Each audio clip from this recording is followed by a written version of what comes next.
Boston's mayor is under fire for a holiday hiccup. Michelle Wu reportedly sent an invitation for her holiday party exclusively intended for electeds of color. It was mistakenly distributed to all members of the Boston City Council by an aide. Approximately 15 minutes later, the aide, Denise DeSantos, sent a follow-up email and apologized for the earlier message about the holiday party scheduled for the next day, clarifying that the white councilors were not meant to receive an invitation. The revelation is receiving harsh backlash online. Libs of TikTok wrote on X, the mayor of Boston invited only electeds of color to a holiday party. The email was mistakenly sent to all city council members, including the white ones. One white council member called it divisive. The party is still scheduled to take place, and only black council members were invited.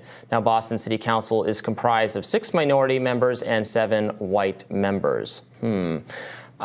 Seems like, why can't they just have you can have a party to celebrate the strides people of color have made in all facets of life, including being elected to Congress, that like everyone can attend? Okay. Okay. I'm sure they'll take that under advisement. And we should never have any specific parties or events to celebrate any discrete groups.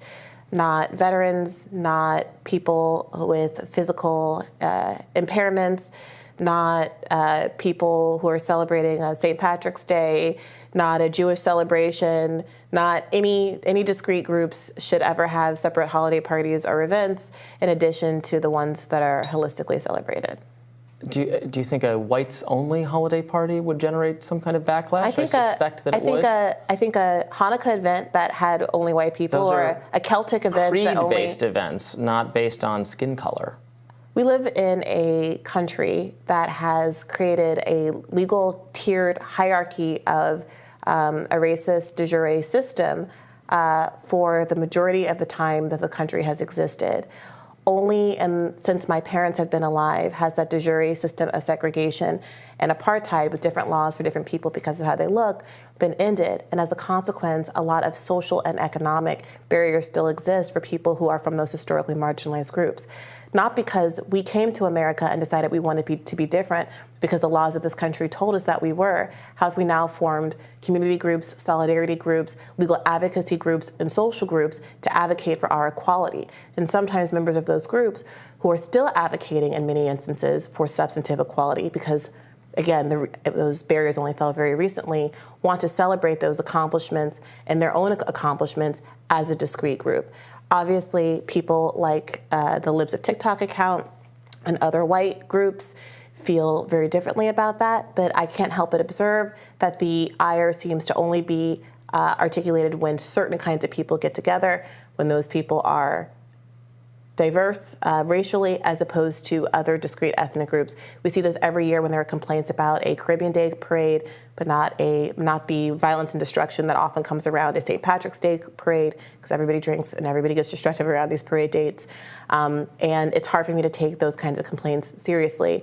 If people really believe that Michelle Wu is a racist who treats white people badly, and is discriminating against them, they should take those charges very seriously and provide evidence of it and investigate it, but not make a mockery of a holiday party meant to celebrate the accomplishments of minorities in order to do so. But as I just said, I don't have any opposition to a themed event that celebrates the accomplishments of minorities or calls attention to the specific plight or history of a minority group. But doing it exclusively just for people of a certain skin color strikes a lot of people as a betrayal of the very norm we're trying to get to, where people aren't treated differently based on that reality. Okay. Okay. Well, anyway. Robbie, if they had a women's group, no one would have complained. If they had emailed all of the women on the council and said, we're having a ladies' holiday party, nobody would have complained. Well, there are recognized differences between men and women.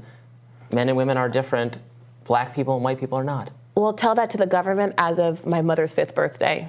Okay, we're working to address those things. I mean, the legal discrimination that still exists in our society is in university campuses against white and Asian people, which we're trying to adjudicate at the highest levels of the Supreme Court to stop them from being discriminated against in the hiring and admissions practices. Is your argument that the real racism in America is against white and Asian people at college universities, and there's nowhere else that people should be concerned about? Racism, to the extent it's legalized and enshrined in our practices, is yes, substantially against Asian people. All right. Well, that's a good reason for us to really go after Michelle Wu. I don't. You just don't think this? Do you not think this was a bad idea? You don't think this is an elected official? It's not embarrassing for her that. I mean, it's embarrassing first of all to send an email inviting a bunch of people to a party and then saying sorry, the whites can't attend. I mean, that's obviously a screw up. Yeah, I think anytime there's well, first of all, I don't understand why they couldn't have told everybody. I don't think it should have been a secret because there's nothing to be ashamed of. So it's embarrassing only because there was an effort, apparently, not to clue everybody into the existence of this party. If they had just announced, we're having this party, any other affinity group party that's happening, here's where you go if this is your interest, then that's that. But it's so laughable at this point. I mean, when I was at a law firm, first of all, none of the people of color wanted to be involved in any of this. The white heads of the law firm foisted responsibilities on those of us who weren't white, the very few of us who weren't white, to basically run these programs in these groups, often at the expense of the substantive work that we should have been doing. And so... Well, that sounds terrible. Wait a minute.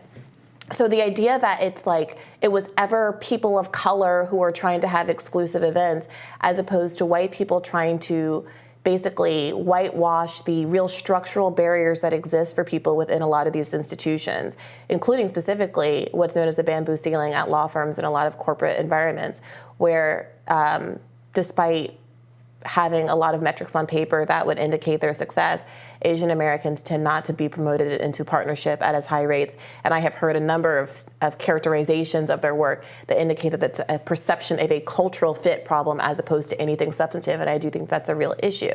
So in order to avoid having to deal with those real structural issues and frankly, deeply embedded implicit bias against people at their law firms, they tell us to organize Thai cooking nights and have these kinds of parties and events. So I don't know. There's something that feels really rich to me about moving from a place where we have legal segregation and discrimination, and then we have de facto segregation and discrimination. We have ongoing cultural biases and economic disparities that exist within groups. And now when you eventually get what I think is the first Asian American mayor of Boston, she throws a holiday party, whether it's continuing those existing practices or because she wants to genuinely affirm and celebrate the diversity of her cabinet. Now we're being told that's anti-white by a bunch of people who never said a mumbly word about any discrimination against any other group in the history of America. But if people want to be mad at it, it's a free country and they can feel free to be mad on the internet. Who never said anything about discrimination in America? What is that? The libs of TikTok and the other people who are being critical of this event. Okay, well, discrimination is wrong. This seems like an example of discrimination, and we can uplift minority voices and show support in an inclusive way. Seems like something we would prefer, especially for our elected political officials. If I'm going to be disinvited to a party, it can be because I'm lame, not because I'm my skin color. I think that's how most people feel about these things. But interesting that this was highlighted, and we'll have more Rising right after this.